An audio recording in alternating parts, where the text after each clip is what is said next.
Salam əziz müəllimlər, mən Bakı Peşəkarlar Akademiyasının fizika müəllimi Xalidə Əliyeva. Mən bugün sizə ödənişsiz qrupumuzda paylaşılan fizika suallarının izahını verəcəm. Gəlin keçək izahlara. Deməli, kütlələri M, 3M olan K və L cisimləri çarpışaraq yapışırlar. Buna görə cisimlər hansı yöndə, neçə V sürəti ilə hərəkət edərlər. Biz bilirik ki, bu hadisə impulsun saxlanma qanunudur. Və burada bir düz xətt üzrə hərəkət edən iki cismin mütləq qeyri-elastiki toqquşmasıdır. Bunun üçün biz sürətin düsturunu yazdıqda, son sürəti daha doğrusu yazdıqda V bərabərdir. Kəsir xətti modulda M1 V1 çıxılsın M2 V2 bölək M1 üstə gələk M2 düsturundan istifadə edəcəyik. Deməli, biz baxırıq ki, L cismi sola tərəf 4V sürəti ilə hərəkət edir. Kütləsi 3M-dir. Yazırıq. 4 vurulsun 3-dən 12 MV çıxaq. M2 cismi üçün isə, daha doğrusu K cismi üçün isə 4V sürətidir, M də kütləsidir. Deməli, yazırıq 4 MV. Deməli, kütlələri M 3M idi. M ilə 3M-in cəmi edir 4M. Bərabərdir 8MV bölünsün 4M-ə. Buradan da ixtisar gedəndə alırıq 2V. Bəs istiqamət, ədədi qiymət, daha doğrusu sürətin son qiymətini aldıq 2V. Bəs hansı istiqamətə hərəkət edərlər?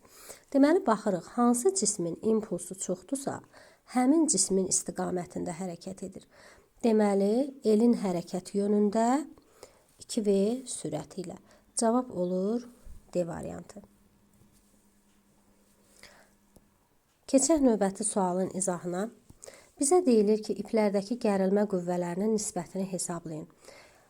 J 10 metr böl saniyə kvadratıdır. Blokda sürtünmə nəzərə alınmır. Biz bu cismin, daha doğrusu gərilmə qüvvələrini hesablamaq üçün birinci sistemin təcilini tapmalıyıq.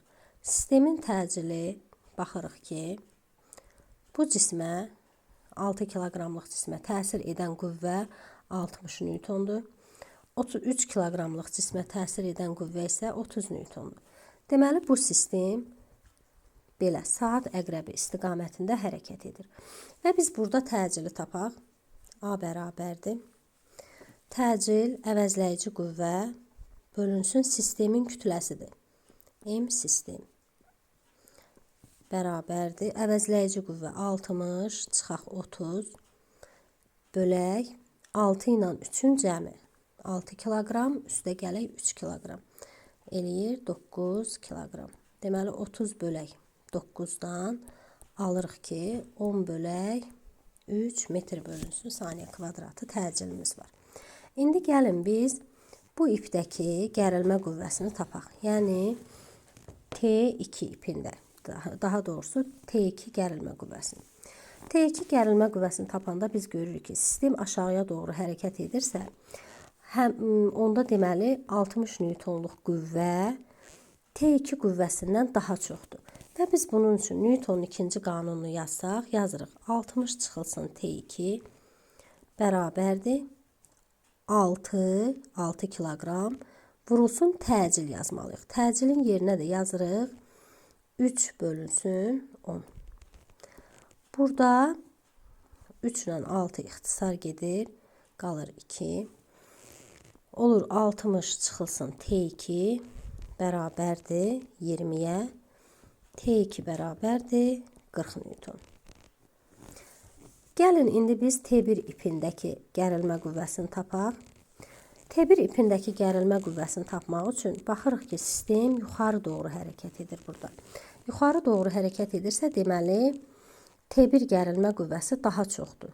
Onda biz Newtonun ikinci qanununu yazsaq, T1-dən 30 newton qüvvəni çıxırıq, bərabər edirik M-A-ya, yəni M1-A-ya, yəni 3 vurulsun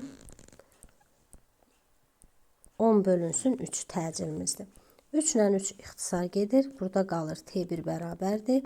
30 üstə gələk 10 edir 40 Newton.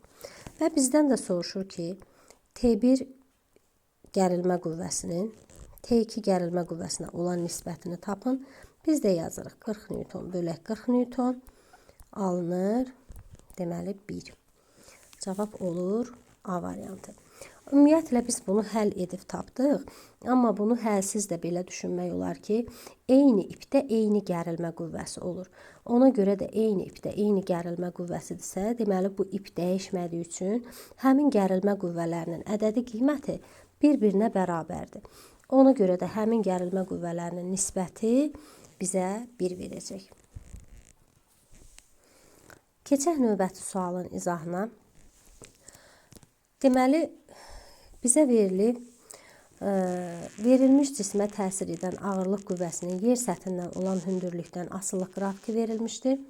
A nöqtəsinə uyğun qüvvənin qiymətini müəyyən edin.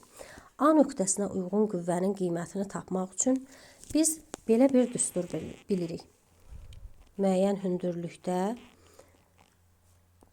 qüvvəni tapmaq üçün F0 vurulsun R kvadratı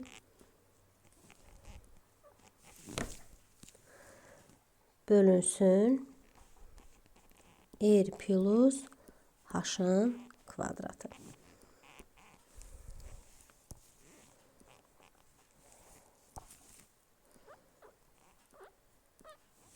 Bərabərdir. Deməli, F0 bizə verilibdir. F şəklindədir. F vuraq R-in kvadratı R plus H hündürlüyü isə R qədərdir. Deməli, R mötərizənin kvadratı bərabərdir. F vurulsun R-in kvadratı və R ilə R-i toplayırıq. Edir 2R, 2R-in də kvadratı eləyir 4R kvadratı. R kvadratları gedir ixtisar, qalır F bölünsün 4. Və yaxud bunu F0 şəklində də yaza bilərik. F0, çünki cavabda bizə F0 verilib. F0 şəklində də yazmaq olar. Deməli, onda cavabımız olur C variantı. Əziz müəllimlər, hər kəsə uğurlar arzulayıram. Növbəti dərslərdə görüşənədək.